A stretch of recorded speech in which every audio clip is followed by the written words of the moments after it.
Welcome to Aadhi's kitchen. இன்னைக்கு ஒரு சூப்பரான ஈஸியான வெண்பொங்கல் அவலில் எப்படி செய்கிறதுன்னு பார்க்க போகிறோம். அதை எப்படி செய்கிறதுன்னு பார்க்குறதுக்கு முன்னாடி இது வரைக்கும் ஆதிஸ் கிச்சனை சப்ஸ்கிரைப் பண்ணாதவங்க ப்ளீஸ் சப்ஸ்கிரைப் பண்ணுங்கள். பக்கத்தில் இருக்கிற நோட்டிஃபிகேஷன் பெல்லையும் ப்ரெஸ் பண்ணிக்கோங்க. அப்போ தான் நான் போடுற வீடியோஸ் உடனுக்குடனாக உங்கள் மெயிலை தேடி வந்து சேரும். இப்போ வாங்க எப்படி செய்கிறதுன்னு பார்க்கலாம். இந்த அவல் வெண்பொங்கல் செய்கிறதுக்கு நான் 1 டம்ளர் அளவுக்கு பாசிப்பருப்புங்க, சிறுபருப்புன்னு சொல்லுவாங்க, அதை நல்லா கழுவிட்டு 2 டம்ளர் தண்ணி ஊற்றி குக்கரில் ஹை ஃப்ளேமில் ஒரு 4 விசில் வச்சு எடுக்க போகிறேன். பாருங்கள், நல்லா குழைவாக வெந்துருச்சு. இப்போது இந்த வெந்த பருப்பை தனியாக எடுத்து வச்சுக்க போகிறோம்.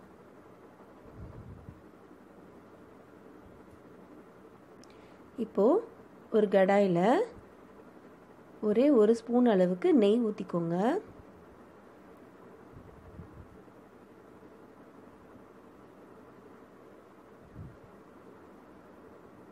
இதில் நான் 2 டம்ளர் அளவுக்கு அவல் போட்டிருக்கேன். அவலை லைட்டாக வறுத்துக்கணும். ரொம்ப கலர் மாறணும், வாசனை வரணும் அப்படின்லாம் இல்லை. லைட்டாக ஒரு 2 நிமிஷம் வறுத்திங்கன்னா போதும். இது ரொம்ப ரொம்ப ஈஸிங்க இந்த பொங்கல். இது செஞ்சிங்கன்னா நீங்கள் சொன்னால் தான் தெரியும் இது அவலில் செஞ்சுருக்கீங்க அப்படின்ட்டு. நார்மல் பொங்கல் மாதிரி ரொம்ப டேஸ்ட்டாக இருக்கும். சட்டுன்னு செஞ்சிடலாம். இப்போ வறுபட்டுருச்சு. இப்போது நான் இதில் 3 டம்ளர் அளவுக்கு தண்ணி ஊற்றிக்கிறேன். அதாவது 1 கப்பு ரவைக்கு 1 கப் அவலுக்கு 1.5 கப் தண்ணி. அதனால 2 கப் அவல் போட்டிருக்கேன் இல்லையா, அதனால் 3 டம்ளர் தண்ணி ஊற்றிருக்கேன். இது நல்லா கொதிச்சு அவல் நல்லா வெந்து வரணுங்க.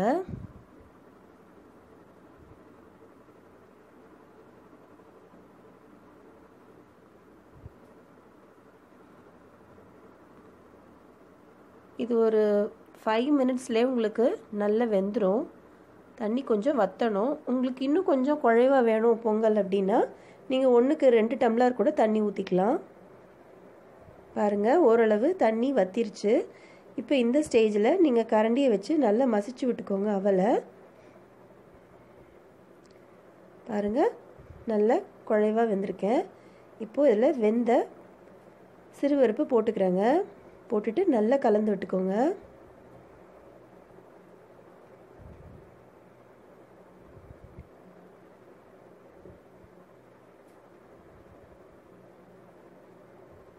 இது செய்கிறதுக்கு உங்களுக்கு மொத்தமே ஒரு 10லேருந்து 12 நிமிஷம் தான் ஆகும்.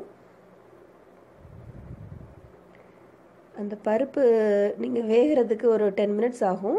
இது செய்கிறதுக்கு ஒரு 5லேருந்து 6 நிமிஷம் தான் ஆகும். உங்களுக்கு சட்டுன்னு பண்ணிடலாம். இந்த மாதிரி நல்லா கலந்து விட்டுருங்க. பருப்பு நல்லா குழைவாக வேக வச்சுருக்கணும்.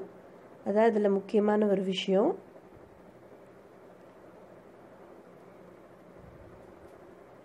இது நீங்கள் சொன்னால் ஒழிய கண்டிப்பாக யாராலையும் கண்டுபிடிக்க முடியாது அவல் அப்படின்னு. இப்போ இதில் தேவையான அளவு உப்பு போட்டுக்கோங்க. உப்பு போட்டுட்டு நல்லா கலந்து விட்டுருங்க. சிம்லே வச்சு பண்ணுங்கள், இல்லைன்னா அடி பிடிச்சிடும்.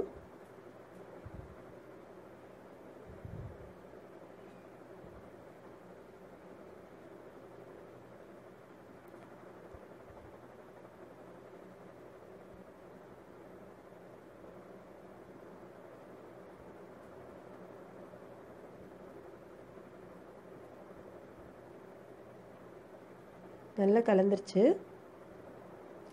இப்போ நம்ம பொங்கலுக்கு தாளிக்க போகிறோம். ஒரு கடாயில் கொஞ்சம் தாராளமாகவே நெய் ஊற்றிக்கோங்க. அப்போ தான் நல்ல வாசனையாக இருக்கும். வெண்பொங்கலுக்கு ஸ்பெஷாலிட்டியே நெய் மணக்க மணக்க இருந்தால் தாங்க நல்லாயிருக்கும்.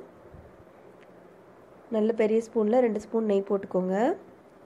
இதில் 1 ஸ்பூன் அளவுக்கு மிளகு, 1 ஸ்பூன் அளவுக்கு ஜீரகம், ஒரு சின்ன துண்டு இஞ்சி, 2 பச்சை மிளகா நறுக்கி போட்டிருக்கேன். அப்புறம் கொஞ்சமாக முந்திரி பருப்பு குட்டி குட்டியாக நறுக்கி போட்டிருக்கேன். முழுசாகவும் நீங்கள் போடலாம்.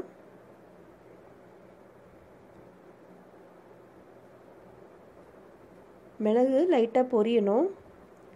அந்த ஸ்டேஜில் கொஞ்சமாக பெருங்காயம் போட்டுக்கோங்க. ஏன்னா நம்ம சிறுபருப்பு போடுறோம் இல்லையா, அதனால் வாய்வு சேட்டை எதுவும் இல்லாமல் இருக்கிறதுக்காக பெருங்காயம் போட்டுக்கோங்க. இதோட கருவேப்பிலை கொத்தமல்லி போட்டுக்கோங்க தாளிச்சுட்டு. அவ்வளோதாங்க. இதை நம்ம ரெடி பண்ணி வச்சுருக்கோம் இல்லையா அவல் பொங்கல், அதில் போட்டுக்க போகிறோம்.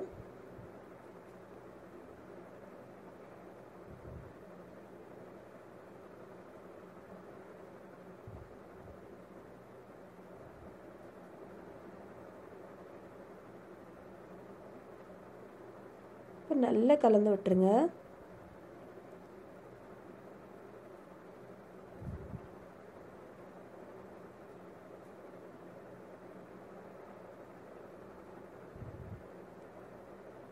பார்க்கவே கலக்கலாக இருக்கு பாருங்கள்.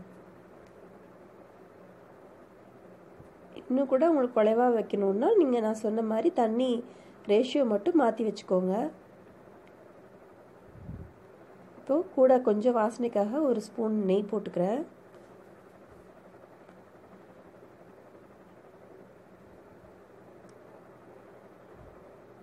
சுட சுட சாம்பார் சட்னியோடு வச்சு சாப்பிட்டிங்கன்னா கடகடன்னு பொங்கல் இருந்த இடம் தெரியாமல் காலியாக போயிடும். இதை கண்டிப்பாக ட்ரை பண்ணி பாருங்கள். எப்படி இருந்துச்சுன்னு உங்கள் ஃபீட்பேக்கை மறக்காமல் கமெண்ட் பாக்ஸில் கமெண்ட் பண்ணுங்கள். ஃப்ரெண்ட்ஸோடு ஷேர் பண்ணுங்கள். பாய்.